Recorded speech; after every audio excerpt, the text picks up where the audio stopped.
Just on the presentations side of things. So this is a presentation that we did 4 years ago. I like to keep it because it just proves that I can still run for Pope, being infallible. We've pretty much got to use our own mortgage brokers because it's more a commercial loan than a normal residential loan. And we don't have time to muck around because the properties disappear too fast to try and re-educate the normal everyday mortgage broker. So nothing against them, they're probably fantastic, but it's just a different loan, different accreditation. There's only one place where you can actually get money. There's a couple of different aggregators that use the same source of funds, but no point mucking around the edges because things just disappear too quickly. Our accountants giving advice on this all day, every day, so happy to just plug you into them, pay for the consultation so you get a second opinion as to what ownership structure would be in. And like we say, having crazy people running around your house, you don't want to have your assets exposed at all. You want to take into account serious asset protection. We don't use conveyancers. Conveyancers really just tick boxes and can't help us if anything goes wrong. So we're dealing with lawyers who are experienced in NDIS, and they're worth their money. Anybody that's in their 50s and above really should be having a chat with a financial planner about what they can do with their super. Even in your 40s, if you've got 20 years, you've got 20 years of income to, you think that you've got a profit share property of $250,000 a year for 20 years. That's $5 million worth of income. You've got to work out what you're going to do with. The house is going to be paid off in 5 years or 6 years or whatever it might be, probably 7 years by the time you take into account interest. So, what are you going to be doing with all that money? And just remember, greed is good, and, come by another couple. So but there's a plan that the financial planner will do just to show you what's possible with this. And when they put it all up on the board in front of your face, it's all pretty amazing. And we try not to talk about it too much because people just get too excited and don't sleep and ring me at fucking 8 o'clock in the morning on a Sunday. So we'll try and avoid that. I'll run a little video that shows what an NDIS house looks like. So we can understand why we are paying twice as much money. And it's not really twice as much. Hang on. It's not twice as much, Joe.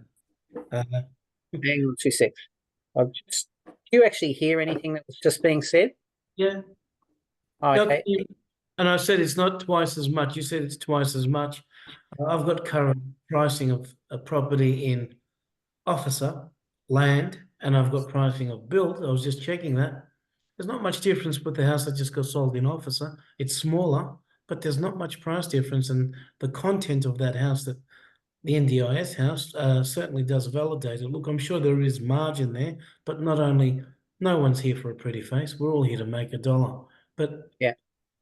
Sorry for interjecting. Yeah. So when we're talking to you, that's me giving you a worst case scenario all the time, which is as good. well.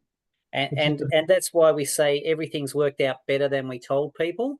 And that's also why I leave a lot of the facts and figures and things in the original presentations, because the house that Lawrence mentioned before, $430,000. We told the customer they were going to get $80,000 a year in rent, and they thought, oh yeah, that's too good to be true. The amount of rent they get now, or the person that bought it gets $210,000 a year. Oh. Yeah, because the rent is the rent. As a participant who really wants to progress the ideas of specialist disability accommodation. I can still see the spreadsheet on the screen. I'm not trying to share another screen. No, let me try that. Can you see a lady sit in a wheelchair? Yeah, see that, yeah. All right, sorry about that. Accommodation, and how important it is to support a person's life with high-level complex needs, and how that can actually make such a difference. And I really want to explore this more to actually then be able to showcase to other people what might work and how they can live and do things that they never thought they could do. We basically started to talk to the market to be able to say, here is this new segment, and it's disability housing. We need to be able to look at it differently to the way we construct today. It's not a rocket science. Yeah, so when you look at that, you see that the passageway is huger, wider, the doors are huge, the bathroom's huge, there's cameras and technology all throughout the house. There's no step anywhere from the footpath all the way through that house, including into the bathrooms at all.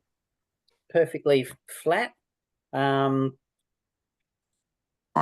is just good design. Once we sit down with the person, the occupational therapist, the care team, I guess, you know, electric blinds, electric doors in some cases, face recognition to get in and out of bedrooms.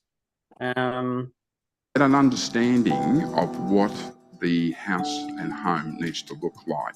Part of the projects that I've also run is things as understanding what home for life means. So as people age, the need changes. So you try and make the design for future-proofing. I also find by going and meeting the client and their families in their own home, it gives me an understanding of what is actually needed for the person that we're building this for. Specialist disability accommodation. This will be an entry-level house. Somebody that might be vision impaired, might be low IQ, lights on the floor, lots of open space, easy for them to navigate around the house. It's really important to me as central to the NDIS because it allows a person to have that chance to have a home, a space, be part of the community and celebrate what they really need to make that life come alive. Alrighty, so that's a bit of an idea of what the houses look like and sort of where the money goes. So there's some walkthroughs that I've done from completed houses that I can send out to you guys too, and that explains even more. You know, there's a $7,000 bench in the kitchen. There's acoustic plasterboard that is indestructible and soundproof, etc., etc., etc. When we think about investing in this, you obviously want to make sure that there is a demand. And the government thought there'd be 28,000 people needing accommodation by the time it was up and, you know, everybody was covered. But even before COVID, there were 122,000 people that required accommodation. So we know the government underestimates things a whole lot. There's some proof there. But then, of course, COVID came along and that stuck a rocket into NDIS because all these people that were sitting in nursing homes being accommodated, they had to get out because so many people were dropping dead in nursing homes. Yet all the people that were sitting in hospital waiting for accommodation to be built for them, they all had to get out because we were told that the hospitals were going to be overrun with COVID patients. So it's just lucky our idiot government went and banned travel and people coming in from overseas. And so we had all these hotel rooms sitting there vacant for Dan Andrews' mates to make money out of. And that's where they got accommodated. And, you know, that's where a whole lot of them still are at the moment while they wait for you guys to get off your backsides. Hey? All right. The waiting list is not going down. You know, there's only more and more people that get added to NDIS, and we can see that by the amount of money that they're being spent as well. You know, you've got to think of safety of cars and where these people are at the moment. So these people are at the moment usually they're being looked after by their parents. The parents get older. Parents can't look after themselves, let alone a 50-year-old disabled person. So they go into the NDIS scheme. When we started, we were definitely terrified that the government was going to turn it off because it was really just a Labor Party election pledge. And we all know what happens with election pledges. But then the Liberals got in and they actually spent more money on it. So we thought, oh, that's good. You know, we'll promote it even more. And now we see how much money the government makes out of it. and how much they save. So, you know, we're 100% behind recommending NDIS for people as safest investment in the world. There's a bit of a video from a politician, which is one of the few videos that I'm impressed with, because they generate a whole lot of income or print their own money. But to get that money into the economy, they hired thousands of public servants to administer this and push the NDIS out. It hasn't been around that long. If you think it was an election promise in 2016 that it became, it existed, came into existence, but it took a couple of years to create all the rules and regulations about NDIS and the specifications of that for us, the housing. So that took a couple of years. So then we're up to 2018. Then we had to go and get finance from the banks for NDIS, and that started off fine. The properties all came in at valuation and people borrowed their 80%, 90%. But then the banks got all confused and said, what the hell's NDIS? Is it commercial? Is it residential? And then they wouldn't fund it any more than a normal everyday house. So if a normal everyday house was costing $400,000 to build and we were costing $600,000 to build, they would just value the house at $400,000. So people had to come up with an extra couple $100,000, being the shortfall, plus the LVR. So that slowed things down until one particular finance company thought there's a huge market here, and they've just come along as the source for all NDIS construction loans, and they're making an absolute killing as well. So that slowed us down. This is the NDIS demand map that I was talking about before, that, you know, we would sit on this map for days, work out where the demand was. So I might just run off to the NDIS website and share that for 1 sec. Sorry guys, phone's connected to laptop. SDA demand data. So anything to the NDIS website, somewhere in here I can search for a map, you know, of demand. I might put it a different way. And just see what pops up, because we really I wanted to see a nice picture of Australia, but they update the website all the time and I haven't quite got around to getting the new link. Demand map. I'll just go back to that. Hang on, I'll go back. Sorry guys, I was just trying to get the map.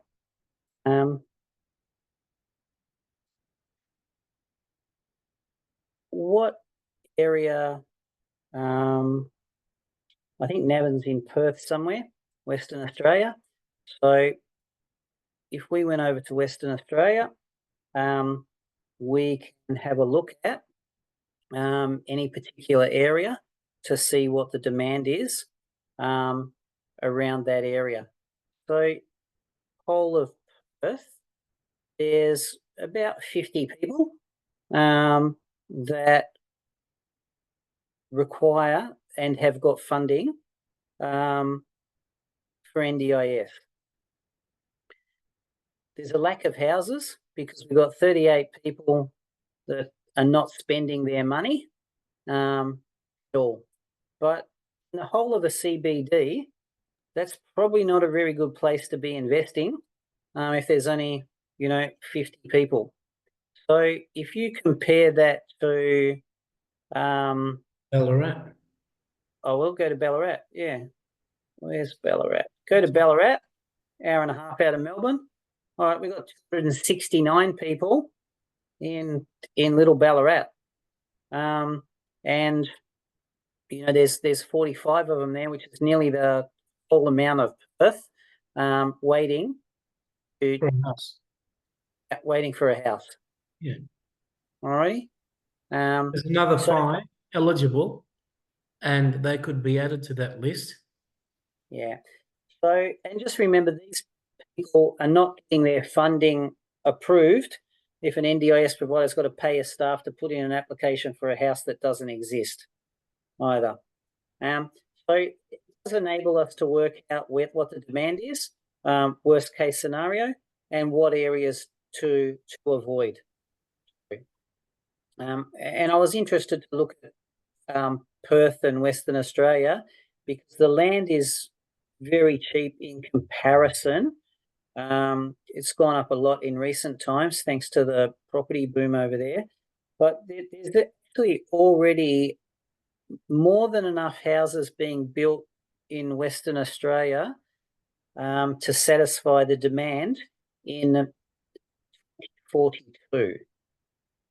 So that's one of the risks that Brent sort of, might have been alluding to before is what areas do we build?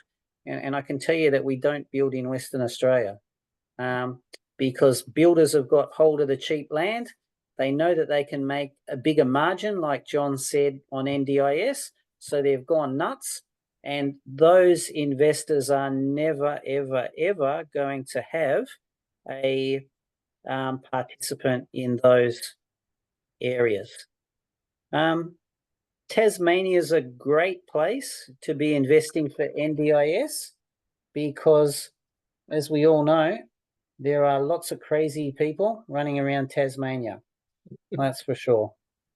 And it's good that we got to stick them all on their own little island, so that we know where they are and we can make some money out of them. It's got one of the highest demands, and it's one of the areas where we've got some stock still available too. The land's a little bit expensive these days. Tassie's had a bit of a boom. Oh, and I should have been actually clicking on one of these areas: Hobart, North, East or West. Participants with funding in use, 1. Okay, so there's 53 people there that have been approved and they haven't got a house. Okay, so as I was saying, there's huge demand. Alrighty, and we can use this data to try and work out where we need to be investing. So we could actually go and build 25 houses and still not satisfy demand there. But if we build 25 houses, we've got to go and hire 250 staff. So, that can be difficult as well. So they're depending on, staffing levels, that sort of thing. That's also a factor as to where we should be investing or not. Alrighty. It comes back to that risk. We've got to have every single piece of this puzzle organised before we can make a recommendation as to what areas we should be investing. Yeah, Geelong looks like a very interesting area. Why? Well, I'm just looking at the data now, basically, and it looks like there's 4 participants out of like 356 that actually need a house in Geelong. Only 4, did you say? 94. 94. All right. Yeah, well, we all know there's lots of crazy people in Geelong as well. I was about to say Geelong, Tasmania. Yeah, so we'll see if we can. I don't normally comment, but sorry, I had to throw it in. Yeah, that's it. Excuse me, Joe. Joe, I just flipped you the email. Just have a quick look, and you may want to put the brochure up on board of the 2021. The price was $449. Oh yeah. I'll look in. I just flipped that too. Just show them. Yeah, I'm sure everybody. Here you go. That's the house that we're talking about. So I'll start it up, and it's got all the proof of the pricing and the calculator from the government. So people didn't even have to believe anything that we were saying. Just let me share the screen. Right, so look at that. 449. Yeah. Right. So we've the heading on the email, I assume you can see it. Yeah, $80,000 a year income for a $450,000 house. COVID cocked that build up, and it only got completed this current financial year. So the customer was pretty unhappy, I can tell you, while they were paying out for 3 or 4 years and trying to get the builder to build it. But once it was completed and enrolled, the rent's gone from $20,000 a room plus the extras that we mentioned up to $70,000 a room. So that's the one that's getting over $210,000 in income. So it's sort of worked out okay. A 3-year payback. You'll need to unlock your iPhone first. Okay, thank you. Alrighty. So there's proof once again as to what we're talking about. I'll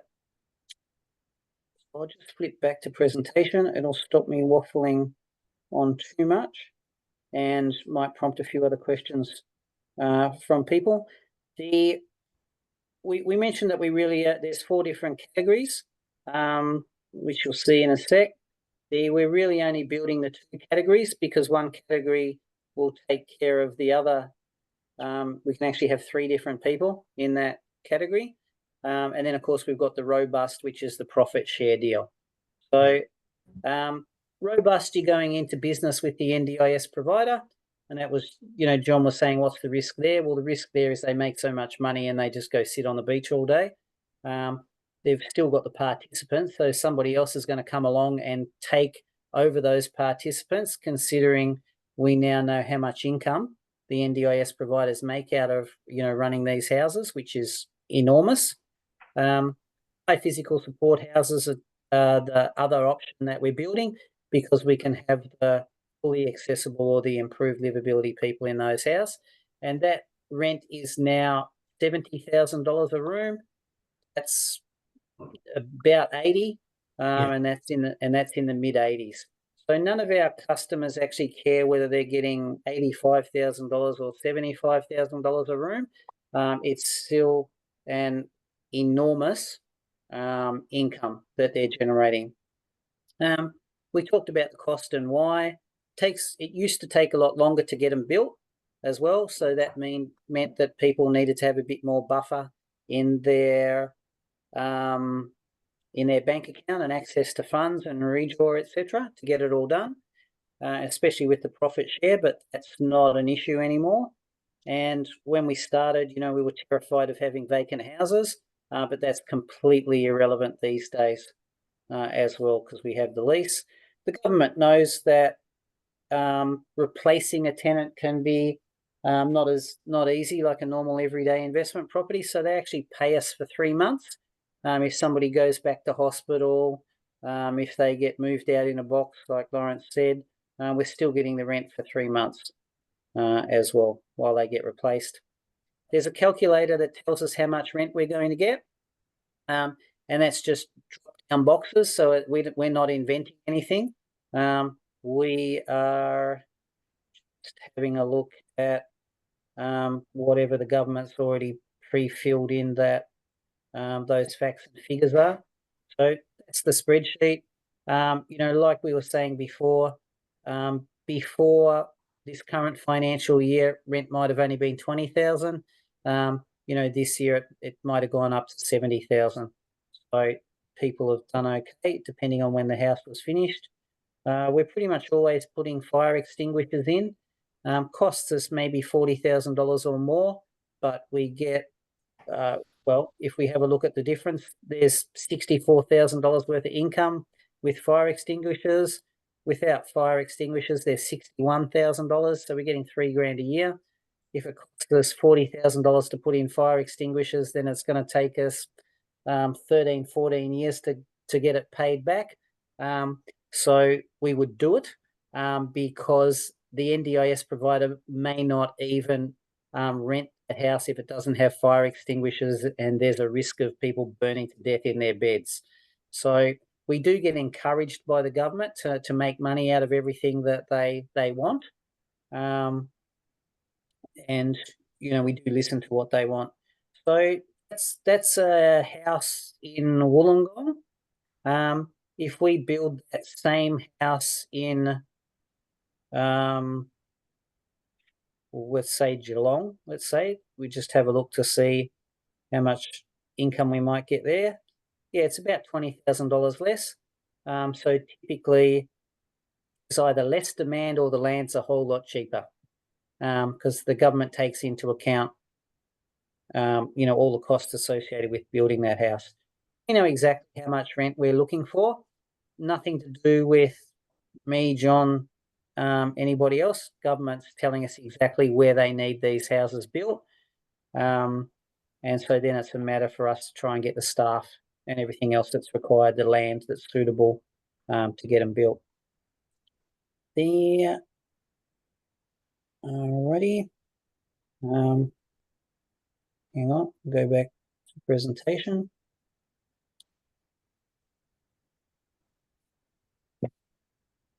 We can also do cash flow analysis for you to let you know exactly how much money is going to go into your bank account, and then you can start arguing with your wife about how you're going to spend it. But at least you'll know how much you got to play with, and there can be worst case scenario and a best case scenario as well. So you're not guessing with anything that we're doing here. There's no guess, there's no leap of faith. Everything's documented from day one at all. Different NDIS providers have different leases for us as well. Some of them have rental guarantees too. So if you are absolutely terrified of having no tenant, there's an NDIS provider that guarantees you to get $65,000 a year of income if there's no tenant. So somebody that's retired or is going to quit work, maybe it's worthwhile getting one of those properties.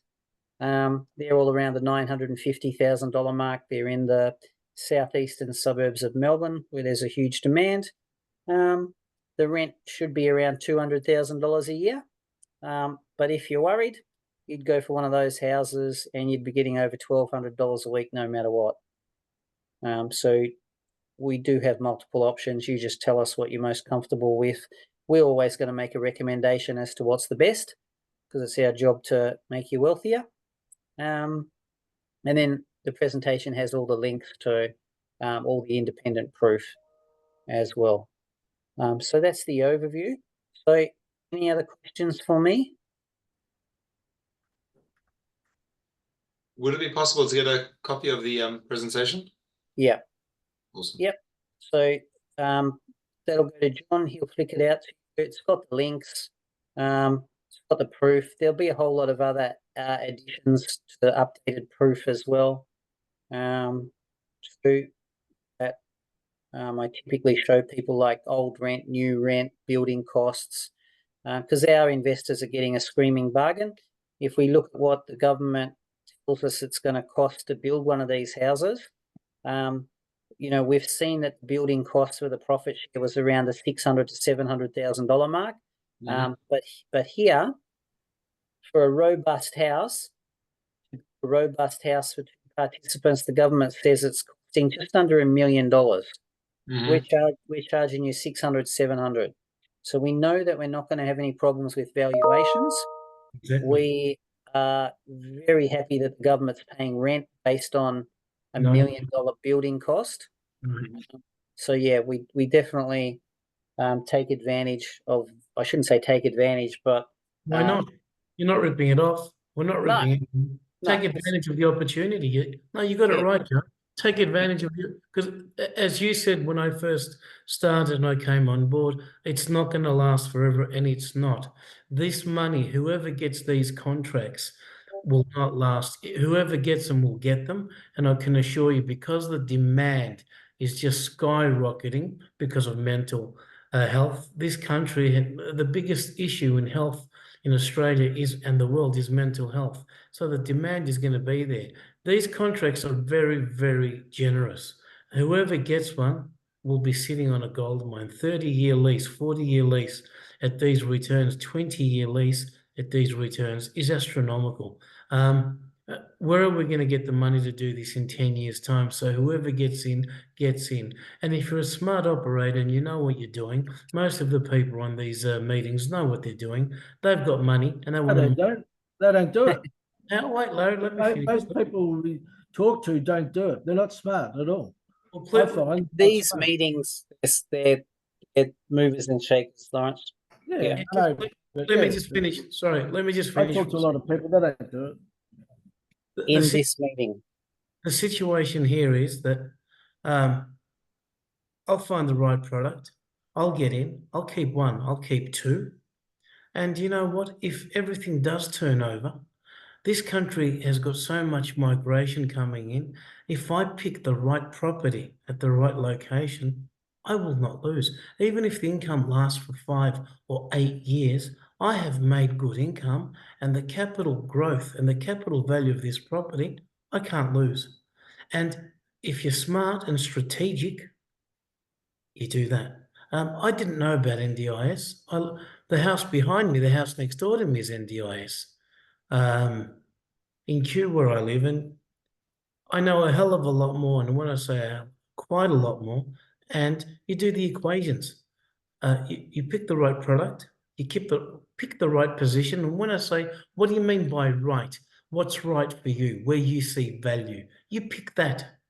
Okay, the return is good, and these returns aren't, pardon the French, cow manure. They're quite decent value, the returns. And say it does go haywire in 4 years. Say the service provider, they all disappear. You've still got a property, no matter what. The capital growth, because of demand, is not going away. And the money that you've made, you've done quite well. That's my logic. And I've been, for those who don't know, I've been purchasing and flipping property for 15 years. I've been selling and working in the property game probably now for 8 years. My main background is I had Telstra shops for 26 years. But with all that Telstra money that I made, I flipped, bought property, invested, negative geared, and I made decent money. And for me to be here selling this product, I wouldn't be here, and I wouldn't put my name on a card if it didn't have integrity and it didn't have opportunity. Depends on how you look at things. If you look at something in a negative manner, you're going to get a negative result. If you're open to finding a possible way to make some money and you see viability, my flaw was I didn't know too much, and I've got to know before I move forward. If I acted 3 months ago, I would have saved 200 grand. But that's where I'll leave it. And Joe, you've been more than clarifying with everything that you've said today, and you make quite a lot of sense. These expression of interest deposits that we do take from people, there's no gun to anyone's head. If they have a heart attack, if they get cold feet, the money's gone. It's back to them straight away. But they've locked in a product that 20 other people might be looking for. That's just food for thought. And the main factor, because I've had a few people that were eager to buy. John, yeah, I want, but they couldn't get their finances together, and they stalled, and they lost. If everyone's ticked all their boxes and they know what they want and they're in a position to get what they want, I wouldn't think twice. Sorry for interjecting, Joe. No, that all makes sense. Yeah, so, people do miss out because the prices go up, You've got to see the value. If you can see the value, and you can see value in that asset that you've purchased in 5 years, it's common sense. Go for it. The return is great. Pretend that a return disappears in 5 years. The capital growth in that, look at Clyde. We had a house in Clyde that I missed out on 900,000. For those who don't know, I was running sales teams for a builder in the southeastern region for 5 years. Gippsland, Clyde, Warrigal, Lancefield, Narre Warren, Phillip Island. To buy a block of land in Clyde is 500,000 these days.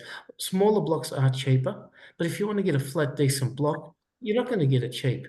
To build a house, good luck and God be with you waiting for the build. That's all I can say, because the the short supply of tradespeople is not funny. The NDIS is blessed to have these builders focused and allocated to NDIS builds because they are built with speed and they are built properly. No, that's right. We have gone seen. All right. Anything else? Just email me or John, etc., and we'll go from there. Alrighty, guys. Thanks for your time. I can send out the recording to anybody that wants it as well, so that you can listen to me all night as well. And four things put you to sleep. Alrighty. I'm the one that rings you at 8 in the morning. That's what you're referring to. So, Well, you're not the only one, so don't worry. Don't worry. All right. Thanks, guys. Thanks, Joe. Thanks, John. that's Okay. okay. And if anyone can't get through to Joe and they need any help, by all means, feel free to call me. On the brochures, I think you can find my contact details. And as I said, if you see value and you're in a position to buy something and you see value in that area, that product, it's not rocket science. Just do it. And yeah. Done. All right. Ciao. Thanks. Thank you very much for your time, everyone. Thanks, guys. Bye. I'll